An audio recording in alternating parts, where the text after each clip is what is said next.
Bismillah ar-Rahman ar-Rahim. Assalamu alaikum wa rahmatullahi wa barakatuh. Peace be with you. We are reaching the 10th day of Ramadan. 1/3 of this month has gone already, and now we are reaching one section full of teachings about the messengers and the prophets and all the stories that we know. But there is one teaching which is important, which has to do with unity among Muslims. And this is something which, once again, it's important when it comes to our understanding of how do we have to deal with our diversity, how do we have to deal with Muslims, and what is going to happen when we have different opinions and we have different communities and different cultures and different political opinions that we can see on the ground. And in the Quran, what we find in this section, the 10th section, we found one verse that is dealing with this. أَطِيعُوا اللَّهَ وَرَسُولَهُ. Obey God, the one God, and His Messenger. وَلَا تَنَازَعُوا فَتَفْشَلُوا وَتَذْهَبَ رِيحُكُمْ. And do not, so obey God and His Messenger, and do not quarrel. Don't be divided with your different opinions.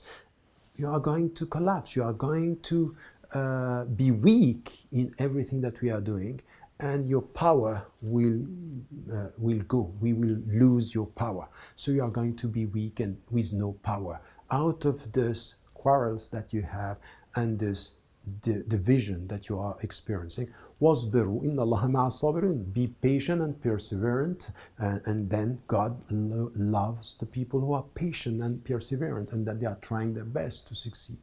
The point here that we have in this verse, it's important, is the very meaning of unity. First, what we need to understand that the unity of Muslims has nothing to do with the uniformity of their opinions. We have different philosophical opinions, political opinions, even religious opinions, even between the scholars, and they were respecting each other. So there is an accepted diversity, and what we need to get when it comes to our faith, when it comes to our brotherhood and a sisterhood with God, is that we obey God and we obey the messengers, His messengers, by saying this. These are the principles of our faith, and these are the rituals that we have to stick to, and these are the obligations, and these are the prohibitions. We know this, and this is what is binding us together. Now, we need to accept that we have different opinions. And it happened with the companions themselves. Between Abu Bakr as-Siddiq and Umar radiallahu anhu, this happened. So how do we have to deal with this? Out of respect, to accept the diversity. What do we see today is, because we have different political opinions, because we don't agree on some religious issues, some are saying the Shia are not Muslims, the Sunni are not Muslims, within our respective traditions, saying that this one is outside. So our differences are translated into divisions, and with no unity. Unity is strong when it has to do with managing diversity, accepting difference of opinions, accepting even divergences when it comes to political opinions, our understanding of the world.